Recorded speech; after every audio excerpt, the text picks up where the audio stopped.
2006. How old were you? What were you doing? TSM's Björksen was 10 years old. The StarCraft champion Life was 9. The ESL started running Intel Extreme Masters in 2006. It has existed for half of those players' lives. Our beginnings were at a time when CRT monitors were still a thing, and Warcraft 3 was a top game. Fly is really going for it. There are so many wisps there around. By today's standards, it wasn't glamorous, it was little. We were talking about tens of thousands of viewers, not millions. But we wanted to travel the world and show gamers on all continents what esports was all about. The thrill, the passion, the joy, the hard work, the excitement. We started in the corner of a trade show, but this is becoming history. 50 odd events, and today we are here, in a major US sports arena. Intel Extreme Masters San Jose. This is the new chapter, and you are in it.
Hello. Hello, everyone, and welcome to Intel Extreme Masters.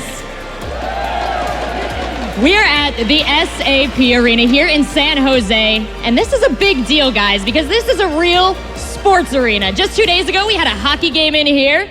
Now we're taking it over for esports, and I am so excited. How about you? Thank you so much for joining us. You are an incredible crowd. I am your host, Rachel, the least of the incredible list of talent we have for you here today, not only in players, but in broadcasters, casters, translators, and interviewers. But let's get down to the real stars of the show. Please help me welcome to the stage our players. First up from My Insanity, give it up for Rain. He's an OSL and GSL champion. Maybe after this, he'll be an Intel Extreme Masters champion too, but not if True has anything to do with it. True represents Dead Pixels, a brand new Swiss team. Let's see if he can make a mark at this event. Gentlemen, please shake hands. And head to your booths. Casters, it's all about you now. Thank you very much, Rachel. Day number 1 here at the Intel Extreme Masters San Jose main tournament, and we open things up with a cracker. As Paul would say, it's going to be Rain versus True. Couldn't start any better than this. You know, after BlizzCon, I was kind of going through, casting withdrawal because, there were so many insane games in that Final 8, and we have a lot of the players who were there. Arriving at this event, we had Bomber, we had Hero, and this first event, Rain versus True, these are players that, like Rachel said, are championship caliber players starting things off as the very first match of the day. Yeah, definitely. A lot of people, as we've already seen on the desk, are touting Rain to go as far as he is, and then there's one of them that also touts True to go as far as he wants him to. Yeah. I love how Apollo's really banking on True. It's not that just True's going to win this match, he's going to win the whole tournament. Yeah. He has a lot of confidence in him, and to be fair, he's had a lot of confidence in him for a long, long time, ever since he really kind of took to the stage on Pro League, getting a lot of good wins there, and then went to DreamHack Stockholm, where he did get quite far, but wasn't able to really eke it out at the very end. So, True, ever since joining Dead Pixels, has got a lot of lineage behind him here, but whether or not it stacks up to someone like Rain remains unknown. The interesting thing about these two players is they have a kind of similar arena in that Pro League is really the place where we've seen both of them shine. I mean, Rain, I know GSL and OSL wins are really good. I know that getting first place in the most competitive league in the world is really, really good. But it's in his Pro League matches, his consistency, the fact that SK Telecom was putting him out again and again and again and again, and he showed good all-around play on the spot. And that is something that IEM tournaments are very much so all about, because you have to play all your games over the course of 2 days, so you don't get much prep time. Yeah, and the really cool thing about Rain's style overall is that we've seen this evolution of it. At the very beginning of him really kind of springing onto the StarCraft 2 scene from StarCraft 1, it was all about the macro, and never really a deviation from that. But recently we've seen like this Rain that has taken on a new form. He can mix in these cheeses, as Rotterdam was already mentioning on the desk. He goes for these kind of 5-gate pressure plays that make it really hard for Zergs to even know what's going on. If you are a big macro player and you mix it up like that, oh my god, are you a scary guy? Yeah, and I mean, the thing about Rain is that his downfall when he was doing the really standard, the really macro-based plays, were players playing to counter him directly. Exactly. And those counter styles work only if you're very, very fixed in your play. So the fact that Rain is switching it up, I think has a lot to do with why we haven't seen him really at the top of his form for the last few months. We haven't seen him in the finals of those major tournaments because it takes a long time to attune to that new style. Yeah. And this is the sort of tournament where I really expect to see that in full form. Whereas True, on the other hand, for me is one of the most opportunistic players here in the entire field. If he sees an opening, he will go for it. The one downfall for True I see is that during DreamHack Winter, he didn't really have that much success against Protoss players. He fell to Hero and First along the way, who, if you look at those two players and then you compare them to Rain, I'm worried a little bit for True here. The thing that I think is going to be going for True is that despite the fact that Rain has been the player to switch it up, to change his style a little bit, think of a player like Hero. Liquid Hero is a really kind of kooky, crazy, all over the place type of player. And True is going to have a very hard time preparing against that. Even though Rain has deviations, they're sort of the standard deviations. It's just another level of that planning. And True style, in fact, most of Zerg vs. Protoss style, is trying to exploit the overly common patterns that Protosses do. Protosses are early expanding all the time. Well, 3 hatch before pool, and guess what? It's almost always safe now. Yeah, and you see it a lot on 3-player maps, like Merry-Go-Round will definitely be in this map order, as it is the second map here. Noticeably, King Sejong Station and Overgrowth always there. They've been true, tried and tested. They've always been in this map pool. Throughout the past 2 days, the Intel Extreme Masters San Jose in Burbank, and no changes here in that. I'm really excited that King Sejong Station is the first map because a map like Overgrowth, very build order reliant because it's pretty safe and calm in terms of key defense points. But King Sejong Station, you get to do a lot of really cool on-the-fly judgment. That's always my favorite part, to see how they're positioning their war prisms and darting around. There's a lot of opportunity for tactics. And I think the big question is, how is True going to take the mid game? Is he going to be able to pull off those aggressive moves? Because that's where we really see him get his edges, is those big Roach Ling plays or Ling Hydra plays in mid game.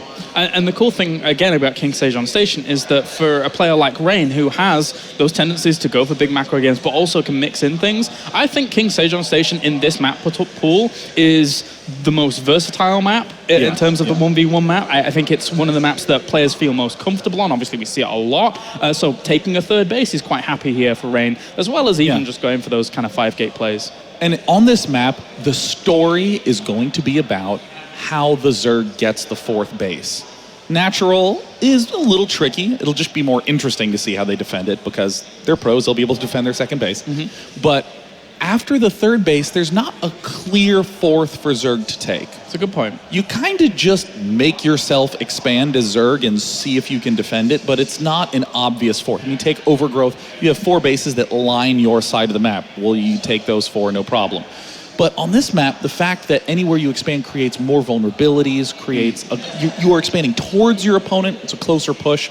This is, we tend to see a big switch, a big flip for Zerg players as they're taking their 4th. They switch to Swarm Host, they switch to Mutalisk, something that allows them to just stay alive against all the Protoss threats. And what you're saying, on a map like King Sejong Station, the back rocks at that natural make a really, really big focal point. Because sometimes you see people just saying, well, I'll stick on 3 base, I'll kill those back rocks off, and and then I'll apply my pressure down that direction towards the third base of Protoss, or take those back rocks down and then use that as your fourth base location, which is, I like that as a fourth base compared to the one way over to the left or right, depending on where you spawn. Yeah, I mean, there's, again, it's really cool. There's a decision. Yeah. Which fourth do you take? It's really not obvious, and they sort of unfold in very different ways.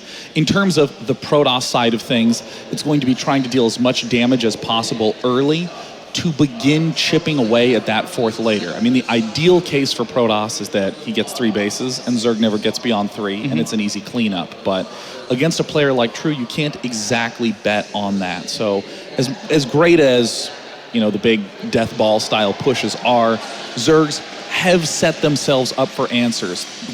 Crazy 3 hatch before pool plays that used to be crazy are now standard. Yeah. Oh, very standard. We're seeing them a lot as of late. I mean, more and more Protoss are going for the gateway expand, which is a whole lot harder to apply pressure. You greedy Protosses. It's a whole lot harder to apply pressure to a 3 hatch before pool. So all of these Zergs getting away with it is beautiful. Yeah. You know, I'm curious, as we're getting into this very first match, how many of you out there, is this your very first live event? That's a lot. Oh my God, you're so lucky. My first live event was in a school gym. We're at the SAP Center here in San Jose. A fantastic start to things. It's True versus Rain on one of my favorite maps in the map pool, King Sejong Station. Too true, too true. It's a very, very nice map. To start things off, game number 1 between True and Rain. As, again, I've got to go with Rain here. I'm feeling poised for Rain. I think he's going to do good, not only in this match, but also in this tournament. Yeah. But True has the ability to upset. Yeah, you know, I'm leaning a little bit towards True, not for anything about who the players are, but because of how the matchup is working as of late. The entire matchup is about, can Zerg properly identify when the Protoss is being greedy, and then go mass drones. And Zergs have set themselves up much stronger with the 3 hatch play in the modern metagame. All right, let's get into things then. Game number 1 of the Intel Extreme Masters San Jose weekend, as we have, spawning down to the bottom right-hand corner, it's our blue Zerg. Representing Dead Pixels, it is True.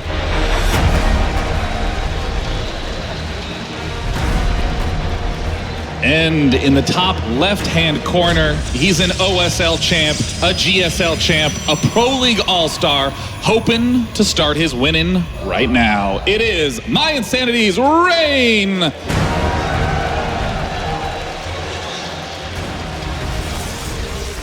And I mean, already Kalaris, we see the ever-so-greedy pylon in the main. You talked about this. For any new or veteran players, actually, no, not. That would be literally everyone. You know, for the new players out there who are watching on stream or here live for the first time, if your friend brought you, just give a high five to your friend. They did the right thing. So often, thinking defensively is what gets you killed. You build the defenses, the attack never comes. So you've wasted your money, yeah. So what we're seeing Protosses do is build no defenses early on and just expand. And the one hero is going to be this probe, just going to make sure that there's no early aggression. And he's just going to go Nexus straight into no cannon. Yeah, that was a good check there by Rain. He was worried that even if it was like a drone coming out to try and block at that natural, it's really, really important that your minerals line up properly and he can get that Nexus down. If he did see a drone coming, could have thrown down the gateway in the main and maybe alleviated himself a little bit of pressure, and the opportunity cost wouldn't have been wasted. Here comes True with the 3rd drone heading straight to the 3rd expansion. And, this is just beautiful. You know, most of the time, the old problem, like the problem that Zerg probably had from 2010 to 2013, like for years, the problem was, if I think you're going all in, Protoss, I gotta stop building drones and try to stay alive. And if it turns out you're not going all in, well, I didn't build enough drones and I'm dead. And here, True has plenty of larvae, so he can afford to make 20 larvae worth of units, and it's fine. It doesn't impede his economy greatly. Yeah, it's going to be a lot of drones, and Rain gets in there, sees that spawning pool going down at this particular time, so he now knows it's triple hatch before pool. Day 9, it's as if we cast this game before it even happened, because right now, they're both playing to what we were assuming they were going to. I know, we're like precogs. This is Minority Report. Tom Cruise is going to steal one of us in a minute, because we're so smart. Oh. We're smart with the future. Smart with the future. Clairvoyant indeed. Well, for now, he's actually got that cybernetic score on the way. Double gas here, just pretty normal things from Rain. True feels comfortable in getting this Overlord into a good position because he knows it was a Nexus first, so there's not going to be super fast rushed out Stalker getting that first Overlord. And in these period of times where players are doing what you might glance at and say, oh, yep, totally normal build, got it. I can go back to surfing Twitter. It's the little things, like look at the arrangement of buildings in Rain's base. The Cybernetics Core pylon gateway forms a little wall to prevent any units in the main base from running through. But there's a small slit to still allow stalkers and probes to move in and out for Mutalisks when they come later. Those little things add up, a percent here, a percent there, to where you can achieve those 70% win rates. Ooh, and as we said at the very beginning, Rain has been mixing things up nowadays. Normally you wouldn't see him going for something as aggressive as that pylon is indicating over on the right-hand side, but he is throwing spanners in the works here, and Shrew is going to have to be very, very keen about identifying this. And this is where it's going to be all about how sharp of a player True is, because most Protosses just don't get the mothership core quickly if they're trying to do one of these sort of cheeky Stargate plays. So if you're Zerg and you just see the Stalker, oftentimes that's enough of a signal. Yeah, definitely. I mean, where else is that gas going to be going at this point? He already saw the double gas in the main base. There has to be quite a bit already banked up there for Rain. And that Stargate is just about to finish. So how many gates is he going to put? Okay, so just the two at the front. There are sometimes some weird wonky builds where you get the Stargate, then even go for gateway pressure before it. We already saw someone going for the complete reversal of that in first during the first weekend, or the initial few days of Intel Extreme Masters San Jose, and it can be quite potent. So right now, if we look at the unit count, we're going to see that True has an insane amount of drones. He's at 44. He's about to have some larva injects pop off. And at this point, he needs to ask, what is the Protoss up to? Just before 7 minutes is the money moment. Just before 7 minutes is when you send that Overlord in. You say, hey, I see a Stalker. I see an inactive gateway. I see no sentries at the front. This guy's probably going for something Stargatey, and look at the drones begin to get produced. Yeah, very, very nice. Overlord actually spots this on the right-hand side, but he hasn't reacted too quickly to this. No spores or any extra queens in production, so he's going to lose a few drones to this. I would say at this moment that he didn't really see that even up to the top right-hand corner, but he's replacing everything that's dying with so many drones because he had such a powerful economy in the first place. And what an error from Rain. Oh, God, I don't think that was worth it. I mean... Ooh, wait, well, you see 4 gateways going on in the main. Let's see, when were those extra gateways built? Okay. And how did the Zergling get in and see everything? He sees all the gateways. He saw the Twilight Council working away as well. This is brilliant for True. He has all the pieces of the puzzle to his fingertips. And what's amazing is that with the 3 hatch before... Oh my goodness, a second Oracle for Rain sweeping in, trying to deal damage. Having 1 Oracle alive is so critical. If you have no Oracles on the map, Zerg never has to worry about getting attacked. He will stop worrying about the minimap and he will focus more on scouting and dealing damage to you. But now with the 3 hatch having gone down, True has the economy he needs to begin pumping out units. And now we see Queens, we see Zerglings, we see the Roach Warren all getting built to deal with this push. Interestingly enough, it looks like he had the Roach Warren on the way before, but it looks like he may have cancelled it after the Oracle flew in, which is a bit of a setback considering the follow-up here for Rain, who is just pushing across with no weapons upgrades. So all in all, this blink attack hits a little bit quicker than normal, and it's kind of scary at this point for True. Yeah, that's a great point. With no forge, with nothing else that the gas was spent on. Look at this, it's going to hit before 10 minutes. And there were Oracles. Most Zergs don't prepare too well for that. But again, with 3 hatches first, you have so much larva. True hitting the front, just making sure there is no third. And since there's none, True confirms the all-in. He's got to get a very, very good wall off here. Sentry tries to warp in. And it was on the pylon that was actually powering that location. Cancels the warp in. Those Zerglings get in. And at the front, it's all Zerglings wrapping around these Stalkers. Has to recall out. Oh my God, True running the ZVP clinic. Welcome to the modern metagame, Protoss. You want to get cheeky? Well, hey, I've been building drones for days. I have plenty of lings. Now everything's revealed. True sees that there's no +1. He sees that there's not even a forge. What's your next step, is Rain? I think he's just going to have to go again, but there's going to be so many Lings out by this time. All in all, that bought so much time for True, and he has a lot of freedom behind it. His +1 weapons is going to finish up before these Stalkers even get over the other side of the map. I know, and look at all the money that True has. It's not because he went AFK. That's just what happens when you get that much larva, and in the emergency situation where he's building only Lings, he's saving up a lot of money, he's stockpiling, but in True's shoes, I'm starting to say, wait a minute, man, where are your geysers? Do you have enough geysers? In the main base, we see the geyser for Zerg is not really started mining very much. We see it as natural expansion. Those have just gotten started. At the third base, still no geysers getting up. So, yeah, True seems to have a lead, but gas is what you need to make the great follow-up. Yeah, it's like what he's done is he's basically kind of cut a few corners to make sure that he's true and sturdy against this little push that's going to be coming out. But overall, Rain with his Forge and Dark Shrine going down, there are extra things mounting up here that True needs to really, really account for, because it's a third base behind this for Rain now. He knew that it's very unlikely that his Blink push was going to be working from then on.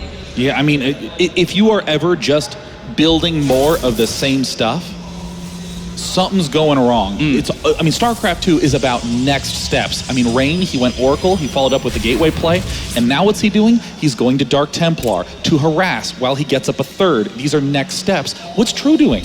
He looks like he's committing to try to just end this here and now. You know what's so cool about the Dark Templar play for me is that True was very, very apprehensive about adding on Spore Crawlers to deal with those Oracles when it first came in. So chances are he probably hasn't added them on still. So it's going to be up to Overseers morphing in to try and deal with the Dark Templars. And this might be a good opportunity for Rain to get in after analyzing these situations. Wow, Rain did not want to disappoint Rotterdam in this series, so he is pulling it together fast and true. I am terrified of the decision he made to build only Ling Roach to go for counterattacks.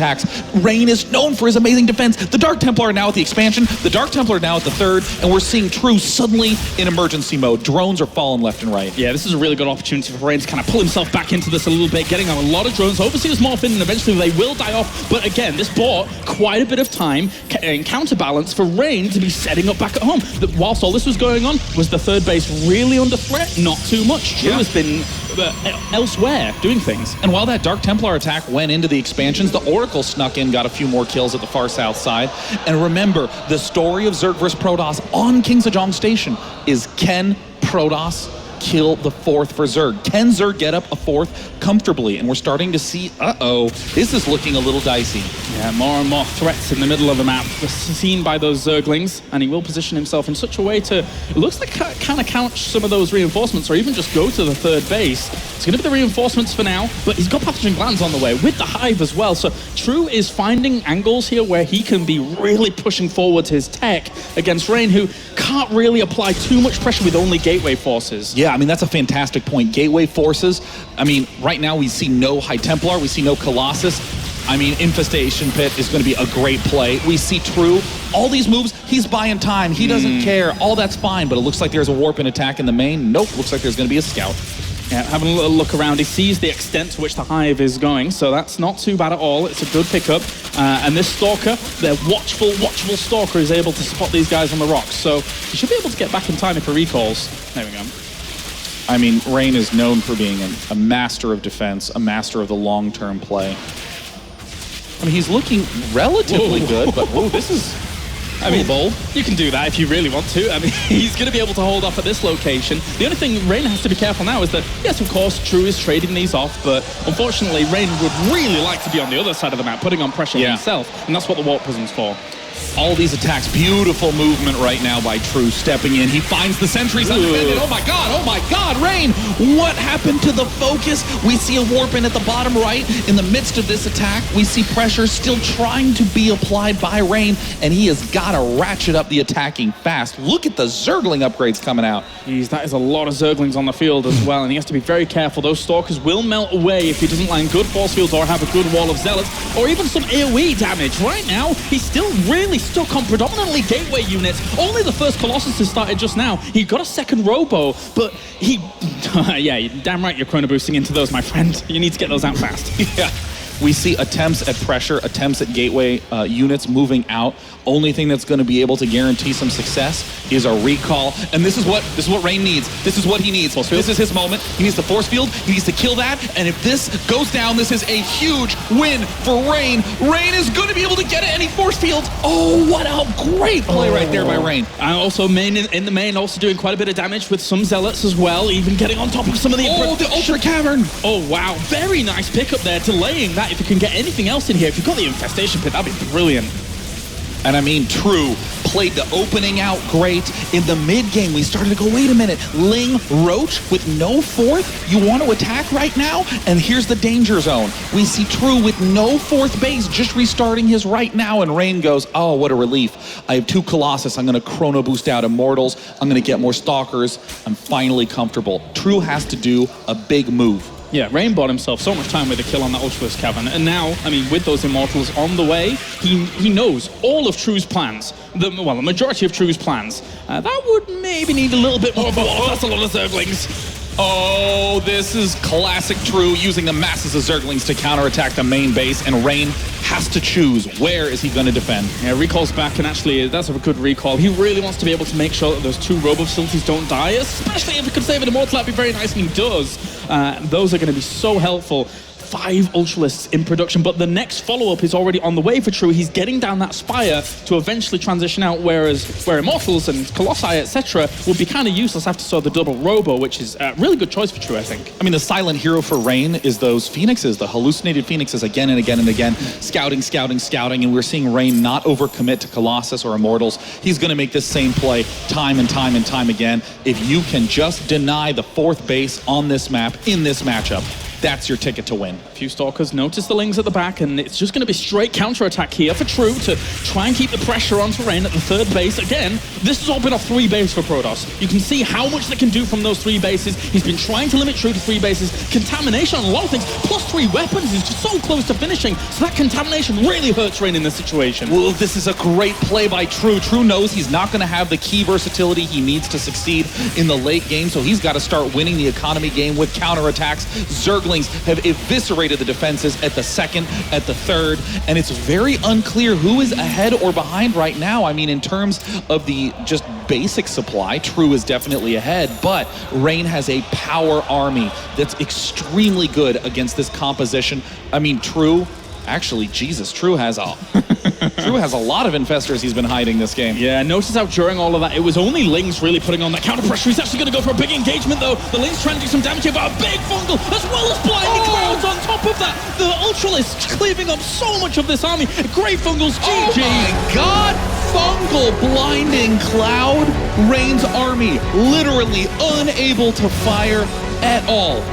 All the supply and the Zerglings used for counters to buy time. I mean, this scenario right here shows that True is doing something very new, very cool, and obviously extremely effective. I mean, he didn't get the 4th ever and relied on only Zerglings to win that game. That was very interesting, that game. Overall, True aiming for this extremely formidable composition, whereas if you land a fungal, everything's going to die, because there's going to be a blinding cloud on top of it. There's going to be cleaving Ultralisks on top of it. Very, very scary thing to deal with. But I can't help but feel that Rain played out his tech game very, very slow in that game, in that as a whole. And I think if it maybe had been propelled forwards a little bit after that gateway push hadn't have worked, obviously setting himself behind a little bit during that, it could have been a different story. Yeah, I mean, that's absolutely Rain's struggle for building momentum, because, you know, your first 2 Colossus are generally used to keep you alive, but then when you start getting to 4 or even 6 Colossus, I mean, this is where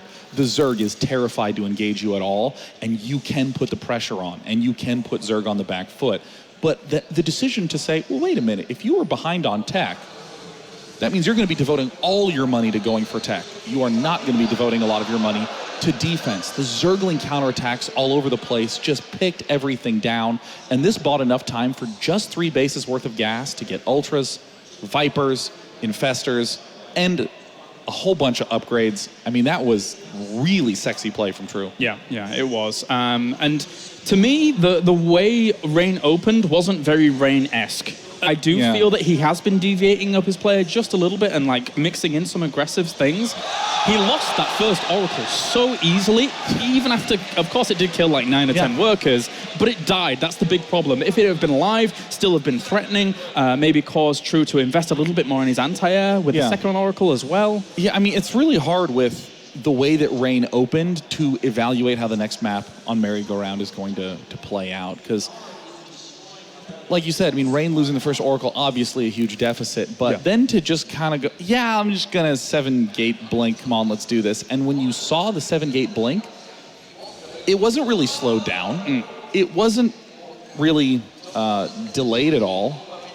He just got crushed by having not nearly enough units. I mean, that 7-gate blink did nothing at all to True. Yeah, so I mean, something just as simple and common as taking 3 gates, getting the Forge, and then just expanding. I think this is the Rain that is going to be much stronger against True. All right, well, we're going to get into Game 2 in just a little bit, but before we do that, we're going to go to a short break, and then we'll be back at the Intel Extreme Masters San Jose.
Welcome back to the Intel Extreme Masters San Jose. Day 1 here for the weekend in the SAP Center, as we have currently 1-0 to True, looking pretty good. That Zergling that got in and was able to spot the Twilight Council as well as Gates, very good.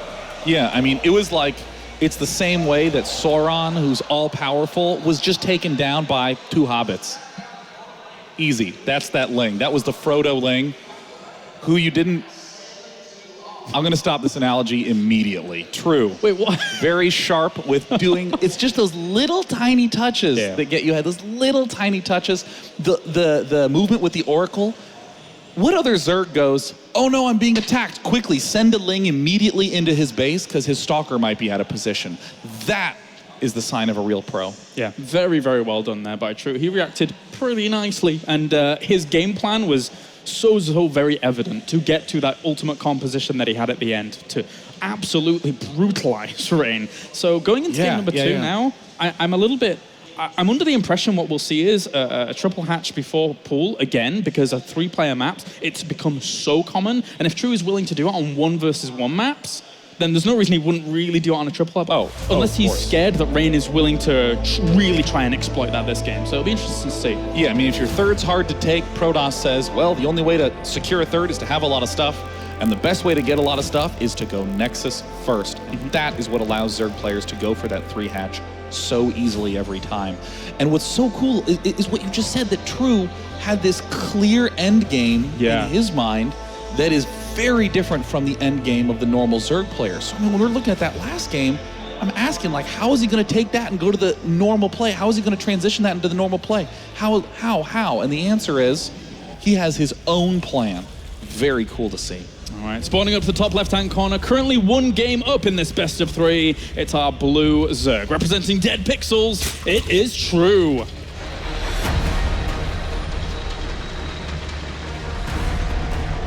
And down in the bottom corner, the pride of Rotterdam, Todd, but not Apollo. If you'd like to see him tie it up, give a cheer for My Insanity's Rain!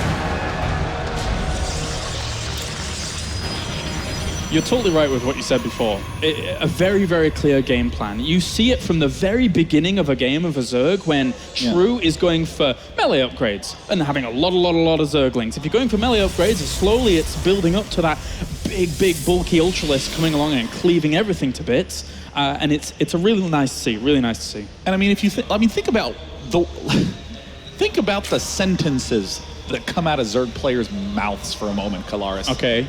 I want you to imagine a Zerg mouth and him saying things like, oh, I can transition to Mutalisks. Oh, Infestors would be a good answer to that. Vipers would help me deal with the Colossus. These are gas heavy. So the reason the 4th base is normally so critical in this matchup is you need the gas to do any of those sentences. But True is able to go, well, wait, no. How can I win with minerals? What can I do as a mineral-focused game plan? And the way that he's using the Zerglings is, in my eyes, the highlight of his ZVP. Yeah, definitely. It's all too easy to get stuck in this one-track mind as a Zerg if you want to go up to that Ultralisk-based play, to rush there and be like, I really need a lot of gas, I really want those Ultralisks out, they're really cool, I love how they look. But he didn't. He was taking into account the fact that Rain was putting on a very aggressive style and accounting for these kinds of things. And, well, it's looking like we're going to see very, very similar openers once again from both of these guys, aside from the fact that it's just a little bit slower's worth of a Nexus. So there is the potential here for Rain to do something even more aggressive in this game than he did in the previous one. Yeah. We also see the drone is scouted. It sees the gateway down. Now, ordinarily, you'd say, man, you got to go get the pool immediately. Whoa! Oh, yes. Oh, my God. That's so awesome. Now, the sentence I was going to say was that you would think that you can't go 3-hatch before pool. You absolutely can against someone who goes gateway first like this. You are safe against that. This, though, is way cooler than anything I ever would have said. It's really greedy. It's still triple hatch before pull, just in a different sense to the word. Yeah. He gets in and actually sees even the gas going down before the spawning pool, so it's very, very greedy. This is, of course, going to slow down the Nexus for quite a long time, and Rain is going to have to account for that. The only thing I'm scared about now is for True is if Rain decides to, because Warp Gate is already on the way, if he decides to Chrono Boost into that a lot and then commit to a gateway pressure, is True going to be able to hold off against it? Well, I feel like, Rain is putting his hand face up. He's pulling 4 probes in addition to his initial one, because this is about the rate that you need to be able to kill this off before it hatches and spreads creep. True is going to be able to do a cancel, rebuild the evolution chamber, being as annoying as humanly possible. And does he get over 400 minerals? He does, so still opportunity cost is being lost there, despite the fact that there's 2 gates up front. But obviously, True knows that there is the potential for aggression on the way. Gets speed down, double queens obviously coming out, needs those lava inject to be there, but I wouldn't even mind extra queens off the back of this, just to make sure that you're well and truly sturdy here. Yeah. I mean, this is something that we saw out of Life endlessly at BlizzCon and at many of his other events. Just get a lot of queens so you can devote all your larvae to droning. Oh my God, that's so sexy. He's trying to load it right on it. Oh! He still hasn't lost any? Did he not lose a single one? Did he not? Nothing. What? All right, okay, maybe Apollo's kind of right. That was pretty good. Here's the pylon down now for the 4th gateway being added. So as I was saying before, there's always the potential for Rain to mix these kind of things in. And what is that up to the top? Is that the mothership core still being? Yeah, okay, so at least that didn't die during all of this. It's on an incredible journey. Yeah. Typically, what we see out of Protoss players here is they will do several rounds of warp in before moving down, because when you're low on larva, which is the case in this game, finally we see a case where Zerg is doing normal things, or more old school things. We see that when you're low on larva, it's harder to respond quickly, so the Protoss player waits until there's just too much stuff. And this is interesting with sentries too. Yeah, I think he's... I mean, there's a lot of Lings on the way, as True is accounting for the potential of this happening, but this is going to be a little bit difficult to hold here. More Lings are on the way, and he's going to send some for the counterattack straight. There is a sentry there to buy some time at that wall, but this is... Wow, this is massive. And look at this, an uncontested rebuttal. You see a beautiful warp in. Just a sensational timing there by Rain. Oh, and even saves the Zealot during all of that. That was really nicely done. Well, he's going to pull back the weakened one, insert the healthy one, and we see that this push is going to keep going as long as that mothership core is alive. Yep. Zealots are a pretty good unit, and Rain's going to make full use of them here. He still has a lot of force fields available to him. Those Lings at the back, if he traps those out, that would be very, very nice as a start here, but he certainly wants to keep that pylon alive. Needs to reinforce at the front as quickly as he can do. All the pylons at the back are probably going to end up dying off thanks to the Zerglings being super, super fast.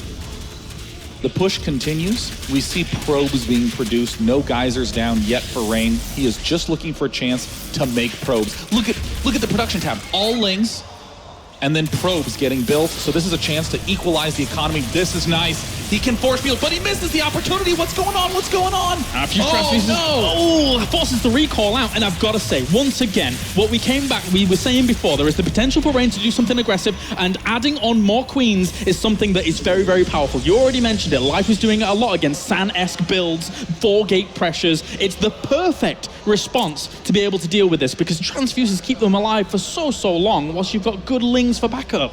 And equalizing the worker count. Robo coming up. Forge has to be very soon. Now let's talk a little bit about the next follow-up game plans. Normally, what a typical Zerg player would consider is going for something more Hydralisk focused, because there's generally going to be more gateway units and less high-tech units. But here we see Rain continuing to apply pressure.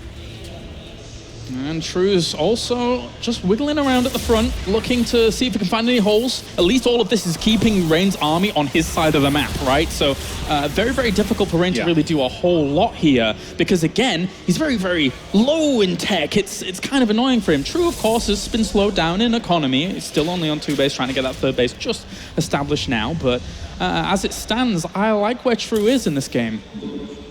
Yeah, I mean, with the number of Zerglings True has, he has tremendous versatility. He is still adding on queens. I mean, what's the queen count at True at? Is he at 5, 6, 8? Nope, he's at 8. So many transfuses are going to be banked up, Sean. So many. And the counterattack at the front, I mean, with this many Lings, this is going to force a huge response. This Ling usage is incredible. Really good wall off to keep this out, but he needs even the force fields expended. This army on the north position near that 3rd base. Maybe the 3rd base will die off, sure, but overall, with the Roaches and Lings just kind of slowly mounting up across this 2 base against what seems just like a standard Immortal push from here on out, he's got so many queens available to him. Roaches technically don't even have to die during this push. I mean, this is the cool Zerg style we are seeing be the modern Zerg player. Heavy queen, slower tech, and using those Zerglings to do all the hard work, to do all the heavy lifting. Now we're seeing Rain. I mean, wait, does Rain have... Is it no energy or full energy on that mothership core? Must be full if it's not showing on these damage health bars, which is nice. At least a few time warps here once this goes along. But of course, sometimes if you get into a sticky situation, you might want to actually recall out. Looks like he's trying to maybe get some queens, but it's going to have to be a recall right here, right now. It's a really weird choice here by Rain, because he has those Immortals back at home. He's trying to apply pressure with a chunk of his army, but he needs everything consolidated. He needs everything together to be able to have that true power punch towards that 3rd base. This is a sickeningly cool style from True. I mean, 3 Immortals. God, that's a lot of sentries. Oh my God, is that a lot of sentries. But with this many queens, he's making 3 more. That's going to bring him up to 11, 12, 13. He has just endless streams of queens coming out. He's going to be up at 14 queens. I'm a little, well, unless the queens are able to hold the line, I'm a little bit scared. If the force fields land and section off some of the queens to be able to kill them off against the zealot wall, then that could be kind of scary. He needs just a big warp in the zealots, really, to be able to make this work. Oh no, the mothership core goes down. That means that there is no possibility of retreat. Rain is committed to this attack, and frankly, Rain needs to make sure that his proxy pylons stay alive and that he can commit to this attack. Otherwise, this is going to be whittled down. The force fields right now, excellent, but the queen arc is a little bit strong. The Zerglings are starting to wrap around from the backside, and Rain is forced to pull back. Yeah, the zealots at the front really need to be getting on top of this, but again, with this amount of power that are behind the queens, behind the extra roaches that are even down to the side as well, it's going to be a little bit difficult. He used a lot of force fields there. Of course, there's a lot of sentries with a few more force fields left to the name, but as long as there's good transfuse, as long as the queens don't get caught on the right-hand side of that hatchery, and the kind of concave for him is screwed up a little bit, it should be okay. I mean, this is the modern Zerg player. Screw Hydras, screw layer tech even. Is there even a layer? I mean, right now, it's just endless hatch tech units. Oh, those are nice force fields on the south side. They need to keep coming down. Yeah. Are there enough sentries? He really needed to divide and conquer, and he has done down to that south side. Getting the queens on the left would be very, very important here. If you can bring down that longevity of this army, it might be able to work out. A few more links trying to get around on this right-hand side, but the zealots on the left have pushed back a lot of those queens as well, and the 3 immortals are still alive, Sean. And now the weakened right flank is about to be reinforced with zealots. Is Rain going to be able to pull this off? This was a brilliantly executed series of force fields. We see the counterattack from True getting slowly whittled away, the addition of 8 gateways. The third's gonna fall. The queens are low on energy, and being as huge and beefy as they are, they're the perfect targets to get zoned with force fields. Yeah, the third base ends up falling. 88 army supply against 30. Rain makes this immortal push, and I want to go on the limb and say that it's a little bit of a different one, because he was always threatening with his army, always threatening that third base, never really let True kind of take the pedal off unit production, and never really let him get to the economy position he wanted to be in against this massive force now that is absolutely ransacking this natural base. Killed the third before. There is nothing left here for True. Brilliant judgment calls from Rain. Back to back to back in a game that looked lost. Rain puts himself back on the map and is not going to go down 0-2 in his first match.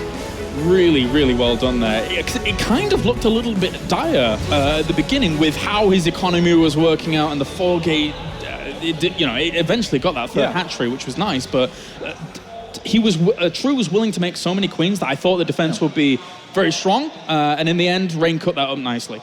Yeah, I mean, that's one of those battles where I think it's less about what the build order was leading into it and more about what the tactics were throughout the course of it. There were opportunities to hit from the back, from the side. That was a long battle. That was like a 2.5 minute long fight.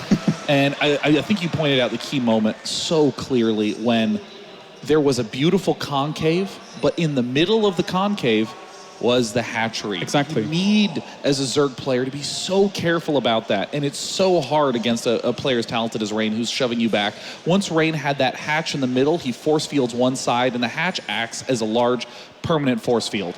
The top side was able to get chewed up. And even though I love True's style, I mean, a player like Rain can exploit that so nicely. Yeah, it looked really good. Really, really good there. Aside from, again, all the small discrepancies of the early game there, the mid-game for Rain looked powerful because, again, he always kept threatening. It was very, very difficult to True to really stabilize and get a sense of normality back in his game. And with that second match over, we are tied 1-1 going into one of the smallest maps in the history of competitive StarCraft 2. It's going to be on Overgrowth. When we come back, it's the final game of the first match of the first day here at IEM San Jose.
Welcome back to the Intel Extreme Masters San Jose. We are gridlocked. It's 1-1 between these two players. And now we move on to the third game. Overgrowth's going to be our map here, Sean, to find out who is moving on, actually, into the round of 8. And I would expect this to be the biggest map of comfort for Rain. We've seen him already do some nutty stuff in Game 2, or I guess be faced against nutty stuff with the hatch going down there in Game 1, going for the Oracle into Blink all-in. Overgrowth is a map where it's too safe to go for 3 base plays. Going for the 2 base plays don't really have a lot of windows of opportunity that are as strong, other than just the small distances. So I feel like True is going to be way over-prepared for any basic close distance push. Yeah, he's looked very defensively minded, especially in that second game, which I guess overall kind of came back to haunt him because he just wasn't in the economical standing that he really wanted to be. And again, you can argue that at the third base, hatchery, big force field, so kind of annoying for him. But anyway, game number 3 is on the way here. I wouldn't mind seeing a big, long macro game out of Rain here. I wouldn't mind seeing him test his mettle and really trying to say to True, well, I'm one of the best macro Protoss on the world, my friend. Yeah, and we've seen Rain again and again and again plan to begin attacking when Zerg is at 4 or 5 bases. When Zerg has that many bases, the Zerg, who has an expansion at the bottom right, can get warp-ined at the bottom left in the main, and so on and so forth. All right. Let's get into it then, as we have spawning up to the top right-hand corner. It is our blue Zerg, representing dead pixels. It is True.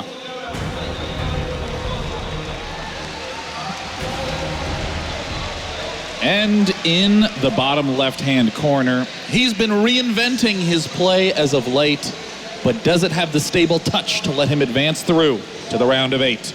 It is My Insanity's Rain.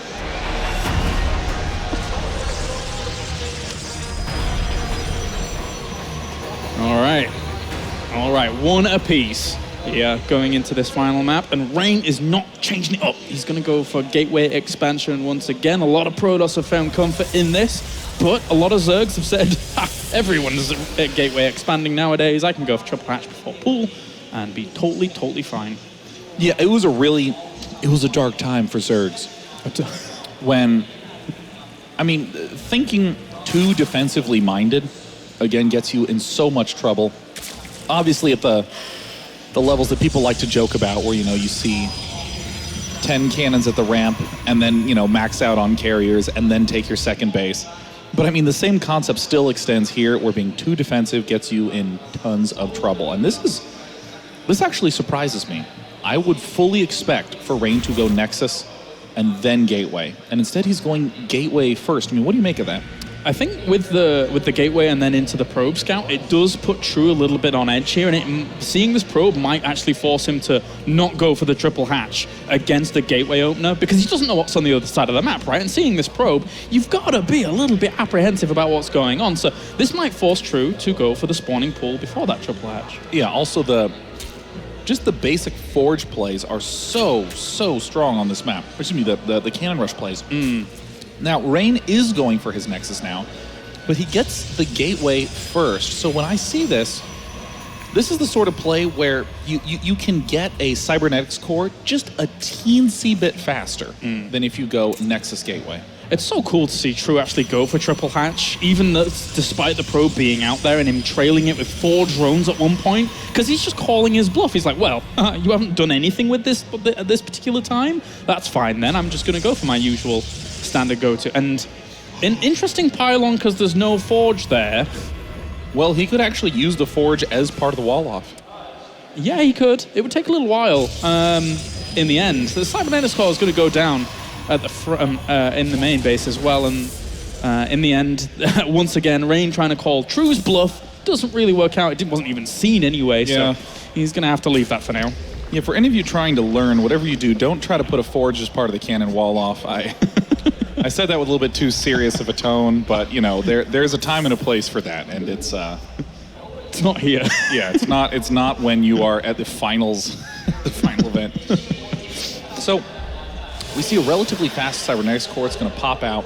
Stalker right away. Love that choice to just get that Overlord out of the main base so the sneaky tech can come in. No.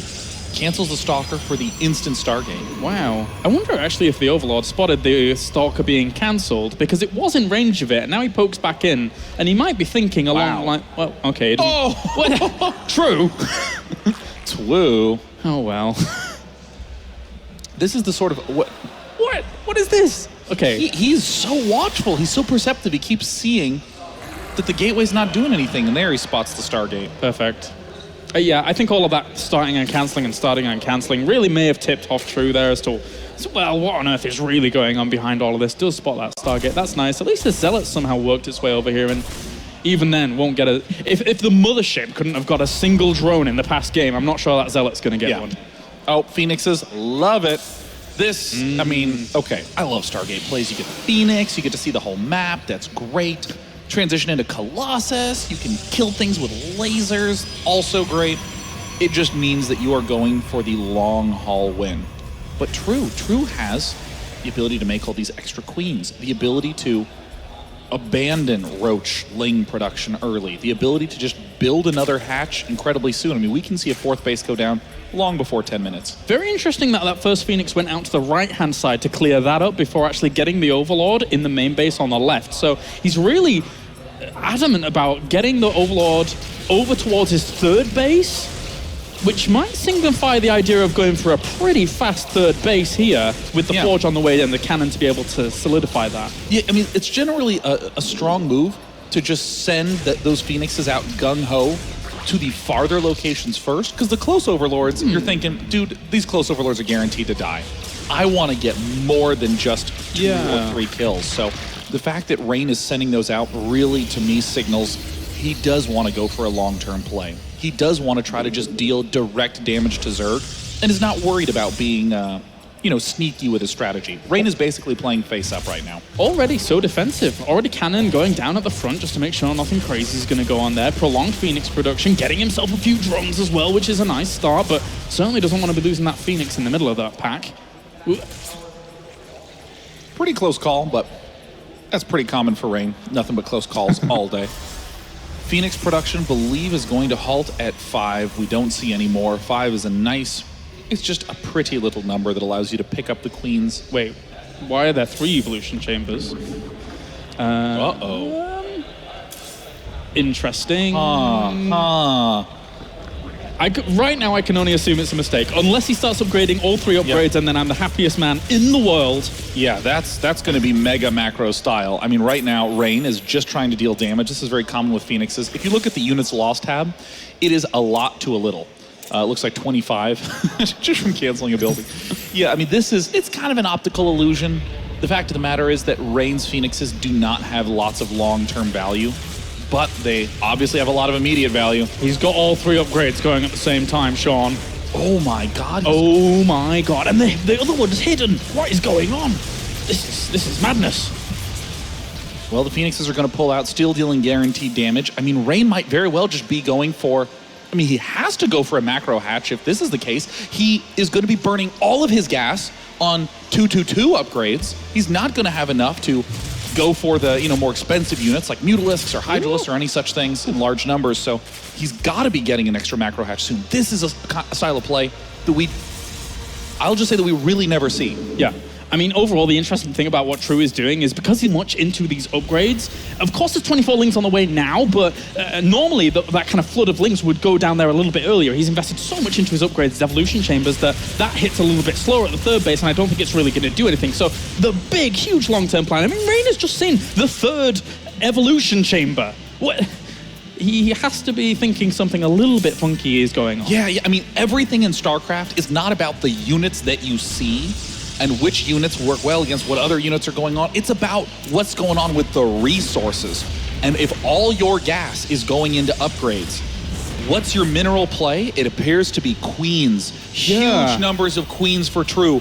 It looks like this range upgrade is not for roaches, it's not for hydras, it's for the queens to get a huge boost against the Colossus. Who needs corruptors when you got queens in those numbers? I was going to say, as soon as I saw 3 extra queens in production, and this is crazy because queens for long range, to actually hit Colossi are actually not that bad. They actually hit them in this weird anti-air state, which they actually have a lot of range on them. So not only are the Queens going to be bringing those down, but Corruptors as well. This could work out really scary. It looks like it's a 1-1-1 timing push with Mass Queen.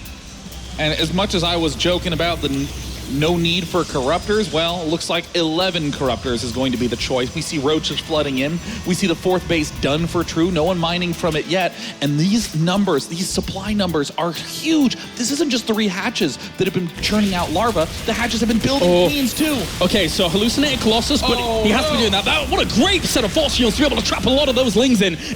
The Colossi are the linchpin. They need to survive, but there's going to be so much threatening them very, very soon that if they do not keep alive, and it's a big flood of lings and roaches forwards with this, it's going to get very, very scary. There's so much transfuse energy left on these queens as well. I mean, look at this. He's going to sit here. He's going to tank the damage. Now that the Colossus are down, the damage dealt will not be high at all, and this gives True the chance to attack the natural expansion. He can push in the front. He can push in the sides. He can hit from so many angles, and Rain now caught with no AoE damage. I mean, but does Rain's macro have enough momentum to let him stay alive here? That push for True would have been so much stronger if he'd have kept a lot of those links alive that got caught by those 2 force fields, but still, he is putting on a lot of pressure. The extra force fields from Rain are good. They're actually holding that a lot off. But again, there's no sense of Colossi. They're not going to be able to do anything anytime soon. He lost a lot of queens during this as well. He's trying to keep this few roaches alive, but this could have packed extra punch if things had gone a little bit differently. A very cute push from True.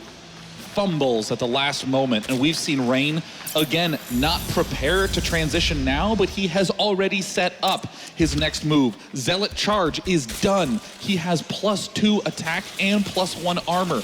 He can go for a mass gateway style with a ton of power.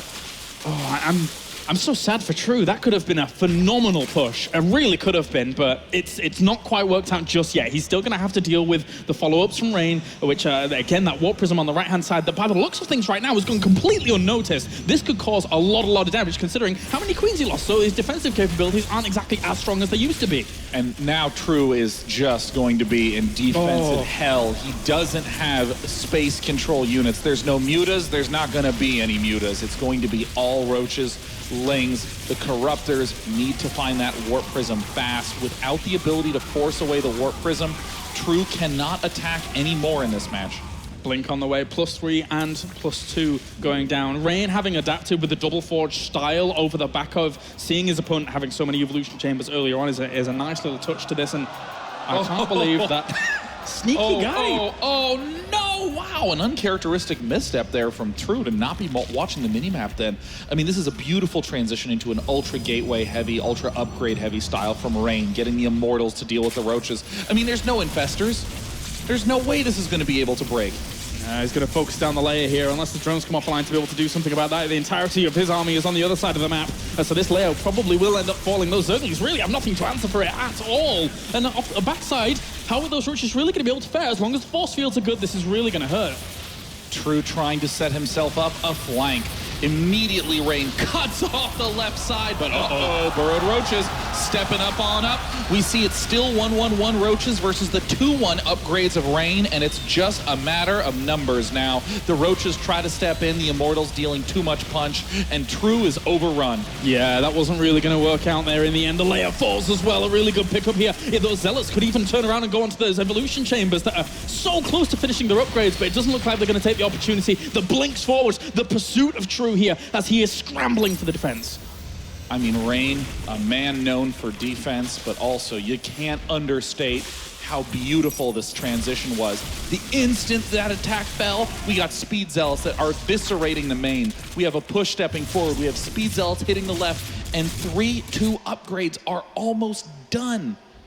Did he? I think he actually cancelled the 2-2 in the end, didn't he? Because he wanted actually more units out. He got a few Swarm Hosts in the production tab, so he needs those as the defensive capabilities. And seeing True go to the Swarm Host here, for me, is real desperation. He needs some way of buying time against this army that Rain is pushing forwards with, and Zealots on the left-hand side as well. What a great little move here by Rain to try and eke out the rest of this game. I mean, just with great force fields again and again, great positioning, the main has fallen, the fourth is about to fall, the natural expansion is about to fall, and True, even though he set up the beautiful timing attack, attack we're seeing, this is what makes Rain one of the kings of the Pro League. That defense, he held on, Yeah. and without any incredible flair, Rain is now ripping True to pieces. I still got to go back to those 2 force fields, catching all of those Zerglings. If everything had came in at just the right time for True, that push could have been absolutely terrifying. But Rain, in the end, he holds strong, killing off Roach after Roach. He's almost doubling his opponent's supply. GG! Rain is able to advance on to the round of 8. Rain, obviously a very popular player due to setting so many of the, standard play admirers. It's just so, with such little flair. I mean, I feel almost bad for saying that, but True was the guy who was building hatches at the front, doing the queen timing pushes, and Rain was the one just building standard-looking units at the standard-looking times, but making no errors. Yeah, very, very cool series. Overall, not exactly the most conventional series either. Yeah. Certainly not with a 3 Evolution Chamber play at the end there for True to try and eke out that last game, but in the end, it didn't all tie up nicely. And this is, I think, just the quiet strength of Rain, where I feel like a player like Hero or SOS is very memorable the first time you see SOS walling you in with his proxy gateway attack. I mean, these sorts of plays like rushing for Tempest, doing all sorts of kooky plays. That's what gets you remembered, but a lot of times it doesn't give you consistency. And that is what we were seeing out of Rain throughout. How do you prepare against a 1-1-1 Mass Queen Corruptor timing push? You don't really practice that. You can practice it from True's point of view, but for Rain, just seeing that and feeling his way through it, so elegant. Yeah, very, very well done. And on a map like Overgrowth, where you have that kind of comfort of knowing you've played probably 1,000 games on that map after all of this time, Rain, yeah, he hit his stride there in that last game. It was very nice to see. So that means that True will be falling down to the lower bracket. For those of you unfamiliar with the IEM group structure, it is not a round robin group style. The groups are played out like mini double elimination bracket. We're starting off today with the winner's bracket game. That winner is Rain. He will advance on now to the round of 8. And as True falls, he will be playing against the winner of Huck and Snoot. Yeah, which I believe is being played on the B stream, or may even have already finished, which means the next match technically coming up on our stream will be True going up against the winner of that match. And I mean, as we've seen from True, he is anything but a typical player. He'll build hatches wherever he wants, and there's going to be lots and lots and lots of queens. And I mean, I gotta say, the queen is just such an underexplored unit in all these build orders. Even now, like 4 years into, 4 or 5 years almost now into StarCraft, you see these kinds of pushes that are just not commonplace, but they do have the ability to not only take people by surprise, but also they can pack a lot of punch if they're executed correctly. Sadly for True, didn't quite work out in that instance. Yeah, I mean, I really hope we get to see more queen play out of True. I mean, again, Snoot doesn't play Protoss, so there's that likelihood that goes on there. But, I mean, the queen just it doesn't interfere with your larva. It doesn't, it reinforces so many mid-game armies so well with the transfuse, but again, the problem is that they're so slow off creep that it's almost impossible to do any consistent attacking with them. Unless you get 8 of them started real early and you plan to attack 2 minutes after that. Pretty scary stuff. All right, I think that does it from us here at the caster's desk. That means we can go and hear from the winner, Rain, with an interview with Smix. Thank you very much, Colaris. Congratulations, Rain, on advancing first out of your group with that 2-1 victory over True. I first need to ask, because I saw you yesterday, and you actually were in a bit of pain. You had a stomach ache, and I'm wondering, are you feeling better now? It seems you are, since you advanced first in your group. 일단 첫 질문은 어저께 좀 컨디션도 안 좋아 보이고 배도 아프다고 했는데 오늘은 컨디션 어떠세요? 우리가 볼 때는 좋아 보이는데. 사실 어제 소화가 잘 안 돼가지고 비행기 또 오래 타고 해가지고 며칠간 똥을 못 쌌어요. 그래서 좀 힘들었는데 그래도 경기 날 아픈 게 아니라 전날 아파서 다행이었고 지금은 괜찮은 것 같아요. So, Rain says, actually, you're right. I was suffering with a little bit of indigestion, and I had been suffering with actual constipation for a few days after I got off my plane ride. I hadn't been able to use the bathroom, so it was actually really bothering me. But thankfully, I went through the indigestion on the day before my match. So today, I'm obviously feeling a lot better, and I'm okay now. Now, let's jump right into talking about your game against True. What is it like to prepare against a player like True who has a very different ZVP style compared to other Zerg players? 일단 이제 방태주 선수로 상대를 앞두고 어떻게 준비를 하셨나요? 왜냐면 그 선수는 이제 그 토스전을 좀 다른 저그 선수들보다 다르게 하잖아요. 그래서 준비를 하는데 좀 어려운 부분이 있었나요? 우선 태수가 좀 확실히 다른 저그랑은 달라가지고 좀 VOD도 많이 챙겨보고 했는데 그래도 태수랑 좀 레더에서 많이 했거든요, 한국에서. 근데 거기서 했던 거와는 그렇게 다르지 않게 해가지고 제가 좀 태수의 변칙적인 수를 제가 잘 알고 있어가지고 그나마 다행이었어요. 잘 할 수 있었던 것 같아요. So Rain says, for sure, he does have a very different style, but thankfully I've been able to play against him in ladder. I also watched a lot of his VODs, and through that, even in my games against him here today, he didn't play much differently than he does on ladder. So I was able to kind of predict how he would play, try to come up with builds that would go well against his, and thankfully that worked extremely well, and I think that's why I was able to beat him 2-1. Now, Rain, you're here at this SAP Arena here in San Jose. You just advanced first in your group. How are you feeling right now watching in front of all of these fans? 일단 이제 그 조에서는 1등으로 진출을 하셨고 막 이제 경기장에 오셨잖아요. 되게 큰 경기장인데 이 팬분 앞에서 경기를 이기고 기분이 어떠세요 지금? 사실 조 1이라고 하긴 하는데 방금 솔직히 태수랑 할 때 경기력이 제가 너무 안 좋아가지고 아직 좀 저기 무대 적응도 잘 안 되고 해가지고 지금 빨리 다시 가서 연습을 열심히 해야 될 것 같아요. 그냥 좋긴 좋았어요. 1위로 올라와서. So a few things. Yes, I did advance first out of my group, but I'm not used to playing on this big stage yet in front of you guys. So I feel like I'll have to spend a little bit more time adjusting to the stage. And even in my games against True, I did not feel like I showed my 100% gameplay. So I definitely feel like I'm going to have to go back to that practice room and warm up a little bit more and get my feel back. And hopefully when I'm back on this stage, I'll be able to show a much better game for you guys. Well, congratulations again, Rain, on advancing. We are going to head back to the studio desk. So Red Eye, back to you. Yes, thank you very much, Sue. And yes, welcome back to the stage, where the stage desk, where there are a couple of gentlemen who are quite happy. That is right. I'm in a great mood. Yeah, thanks, Red Eye. I can't be right all the time, boys. I can't be right all the time. But and I am right a lot. Just once, Apollo.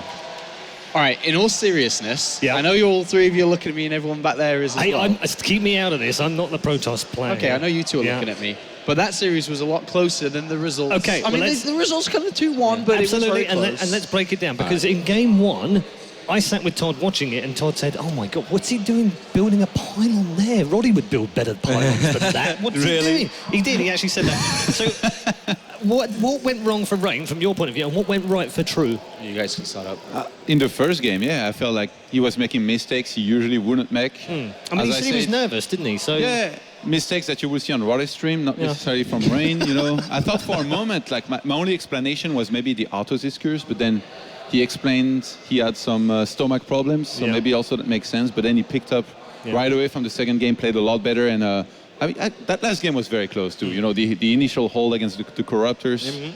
And in the end, logic win, I guess, here for Rain. I thought it was a pretty cool series by True. I think he definitely showed a very fun style with all these queens. He's always running around, even in games which we would say this is a low economic game because of the way that everything opened up and stuff. Suddenly you do still see all these Zerglings running around and he's always posing a threat.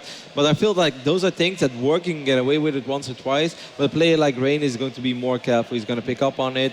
Still though, that final game also close. Came down to force fields, came down to a couple positioning of immortals as well. Yep. Also the 11 Corruptors, like, they scared me. I was like, man, if he makes a second or a third Colossus, it's not going to matter. They will still die, and then the Roaches and Lynx will overrun it. So I do agree with Sean. The series was a little closer than Johan and me said it was going to be. And I actually think that's a good thing for Rain as well. He wins, and he won't be able to beat, or he doesn't have to worry about True until perhaps the final, but that's a long way off. Yeah, indeed. He had a chance, True. First game looked very good. I mean, admittedly, these guys have said Ray made some sloppy play, a little bit of change that he probably shouldn't have done. But True, he took advantage of that. Yeah, both players were making mistakes throughout the entire series. That's very easily safe to say. Game 1, we'll just put that aside as you've talked about it. Game 2 could have actually ended 2-0. After you do and slow down the Protoss that much, if he dealt and not lost that third hatchery, which he did, the game is easily in True's favor and the game goes on. And he could have taken it 2-0. Yep. In the third game as well, when we saw all those Zerglings get trapped, if you design a push, the way that he played, he didn't build Spore Crawlers, he messed up Queens, he knew exactly what to do against Phoenix Colossus, he had a timing ready to go, he pushed out with his Queens, he had his Corruptors not too far away, lots of Zerglings supporting this. If he actually attacks this correctly, it looks like it could win. But he lost all his Zerglings before everything was all ready to go. Then the Queens were kind of left alone, the Corruptors a little bit, but it was just not a very good attack. If it was right, I think it could have won the game there as well. But it was still really smart by Rain to stop producing Colossus immediately. I'm not sure if he ever started Thermal Lens, but he definitely didn't research it in that point. He went to Immortals immediately. He's like, okay, well, I know I'm not going to be able to protect these Colossus right now. That's just not going to happen. But if I make Immortals, I will actually stabilize on the ground. And then, well, you have 11 Corruptors, and they can't do anything. Yeah, so, and that's what True was not really ready for either. I mean, he went over to Roaches expecting Colossus to stay in the game, as that's what you usually do. You don't really switch to Immortals very often. So, good play from Rain. Very close series overall, though. Yeah, very, very close indeed. We are going to check in with the bracket right now and show you how the other game went out. If you want to watch these, they are on the B stream, thanks to Maddles. They are going on right now and throughout the day. Snoot was the victor of the lower bracket game. Huck, unfortunately, falling to 4th place in Group A. It does mean we're going to get a rematch. As we expected and as Roddy predicted, Snoot versus True will be our next game in this Group A, and it will decide the second man out of the group. No real surprises there. I mean, Huck, maybe taking a map is a little bit of a surprise, but we know he's been playing well this year. He has, and I really thought that would have been a 2-0 for Snoot too. It's good for Huck to get a game there. It just kind of shows that he can compete with Snoot. Don't really know how the series played out, as we didn't and weren't able to catch it. But with this next one coming up, I actually have no idea which way this goes. Really? I mean, because you were so vociferous in our conversations earlier about how strong True was. That's the thing, have you hang on, have you lost some faith? Have you lost True faith? No, he was meant to go through in first place in this group. I didn't really plan for him to come down and have to play Snoot. So now it's starting to tick over. But it should be in True's favour. But actually, Snoot can win this series. Yeah, but he had a convincing win when they met earlier. Yeah. 2-0. Straightforward as well. Should be the favorite here again, I think. But I spoke with Snoot about that series, and I even told him already back then on, what was it, Thursday or Wednesday, I was like, Snoot, keep your head up. I was like, this doesn't really matter. I was like, there is an 85% chance in my book that you're going to play him again. He's like, I don't know, I feel like I've played so bad. I should have just played what I normally do in PvZ. I took unnecessary risk against such a aggressive player. I was like, well, just let it sink in, analyze the series. I was like, there is a good chance, and in a few days you're going to step into the booth and you're like, Roddy was right. I am going to play him again. Roddy's moving into tutelage now as well. He's going to start coaching everyone. A man's got to do what he's got to do. When rocks start falling from mountains, Paul, need a little extra work on the side. Yeah, you definitely need to learn how to change a tyre, that's for sure. Thank you, gentlemen. For now, we're going to take a very quick break. When we come back, though, will be that match between True and Snoot. And don't forget, we love to see your tweets. We love to see your Facebook comments. So make sure you head on over to the official channels, including #IEM, of course, on Twitter, and follow us at IEM and /IEM on Facebook. We'll be back in a few with True versus Snoot. True.